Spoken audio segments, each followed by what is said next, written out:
Welcome to yet another ham radio video. This is Jay, KQ4DUX, talking today about how I learned CW and got on the air in less than a month, which sounds pretty fast for most people. And the point of this video is not to brag or make myself look good. It's just to let people know that it's possible, and I'm not selling you a 5-step program. I'm not necessarily endorsing any specific way to learn. This channel is more about the journey of how I got to where I am right now and where I'm headed from here on out. So we're coming up on in August here. I think we're the second week of August. Soon we'll have the Huntsville Ham Fest. Last year, my son and I went to Huntsville. That was our first Ham Fest up there. And my son went to the kids' corner. He's 11 years old now. He's 10 last year. And they had all kinds of activities for them. And they had this. A little printed circuit board, keyer. Well, it's not a keyer, it's just a practice device so you can learn Morse code. And he soldered all this by himself, and I was quite surprised because I figured, like most kids his age, he'd do it for 5 minutes and then give up, and this is not any fun anymore. But I was surprised because I set him down at the table. Do you want to do this? Yep. He said, yeah. And all right, well, I'm going to go look around at the booths, and I'll be back in a bit. So I came back maybe 15 minutes later, figured he probably had enough by then. No, this is really cool. And he said, go look around, take your time. And so over the course of that, he did finish it. They ended up having one of the resistors switched around or in the wrong place or something, so it didn't work there, but we took it home and got it working, and that kind of got my interest. You know, when I first became licensed, I didn't have any desire to learn CW or to operate that. I just wasn't interesting to me. And I did remember seeing the booths at the Ham Fest with all the keys, and hearing people trying out the keys. And I walked over and looked at them, and all these different styles, and some of them were very expensive and this and that. But anyway, that got me interested. And when we brought this thing home, I thought, just out of curiosity, well, let's look up a chart and table and see, how do you make an A, how do you make a B, and so on and so forth. So we tried, like, what's my call sign? I could learn my call sign. It was just kind of out of curiosity. And then probably by the following weekend, I thought, I think maybe I'll try, see, look up some information, how to learn it. Looked up some videos, some websites, this and that. And I kind of played around for a day or two. And then I decided, I really would like to do this. So I'm going to actually practice for real. And from there on out, I think what led to my success of being able to learn it quickly was just the principle of immersion, where I, every spare minute I had, I was practicing in some way or another, whether it was learn CW online with the Morse machine, or the word training, or listening to something while at work. Most of the time I'm working by myself, so I can listen to about anything. So I was able to do that, and much to my family's chagrin, of hearing all of those beeps and stuff all the time. And oftentimes they'll say, well, it seems like that's all you ever do. Whatever I'm interested at the time, I really get into it. I'm really focused on, every minute of my free time on whatever that is. And I think one thing that's important is that it's not a race. It's not about who can learn it the fastest, who can get on the air the fastest, or who can key the fastest, who can copy the fastest.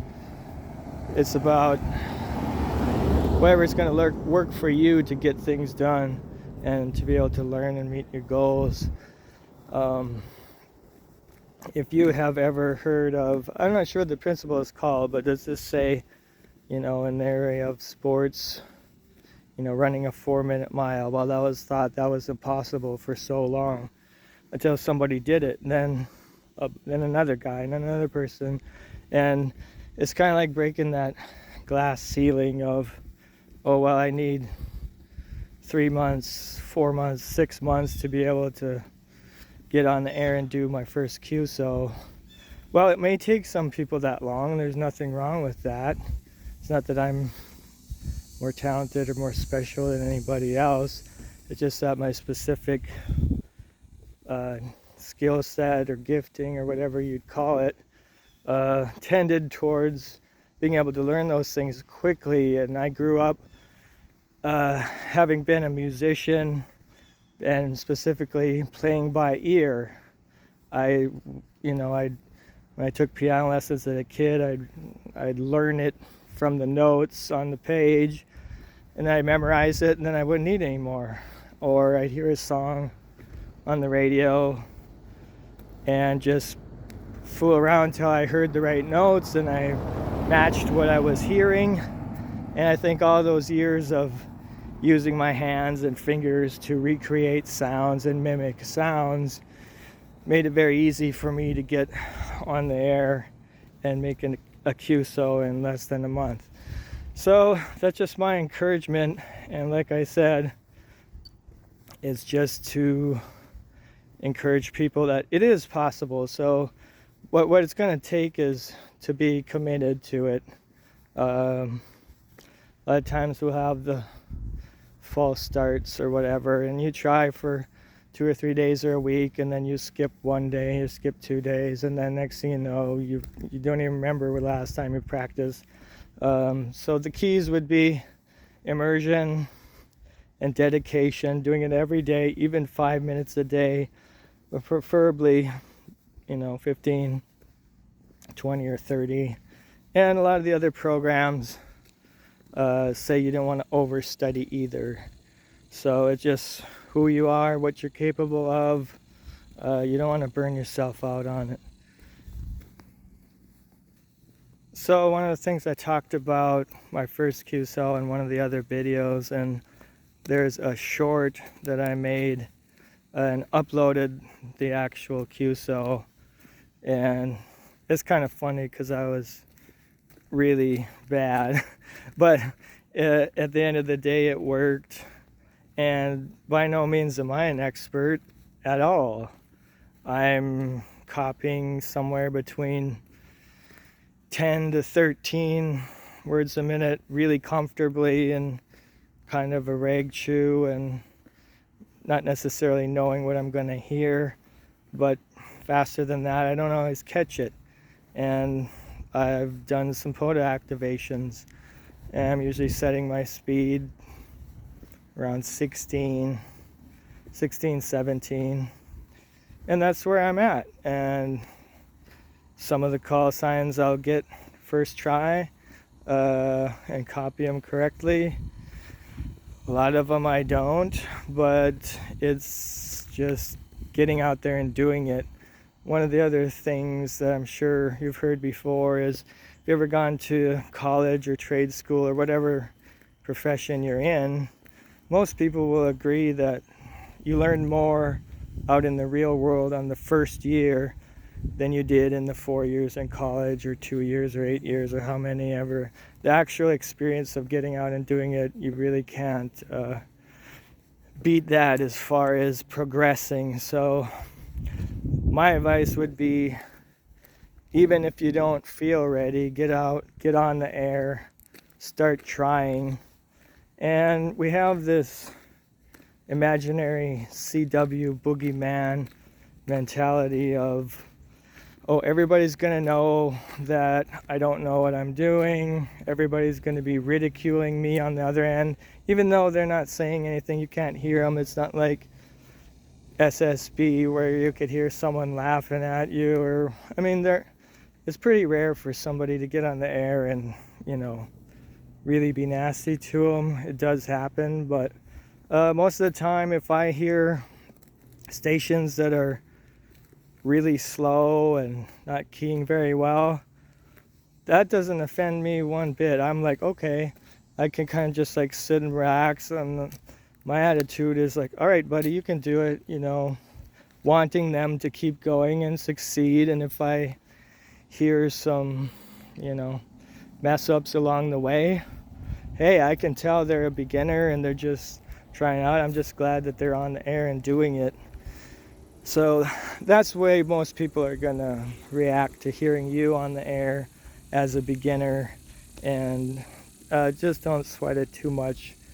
Get out there, get on the air, do what you can. There are several good videos if you're wanting to learn, you know, how to do your first QSOs that go through things by detail. I would suggest that you do spend some time and know what sort of exchange you're going to do and know what you're expected. But once you got that figured out, get on there and try it. And experience is always going to be the best teacher. Well, that's my story, and hope you enjoyed it. Really appreciate any comments, liking, and subscribing. This is a brand new channel. I don't have a lot of fancy equipment. I don't do much editing. This is really just the same philosophy. Just get out there and do it. That's what I'm doing right now. So I appreciate all the feedback, whatever you can give me. And we'll see you hopefully on the air soon. This is KQ4DUX, and you have watched yet another ham radio video. Take care.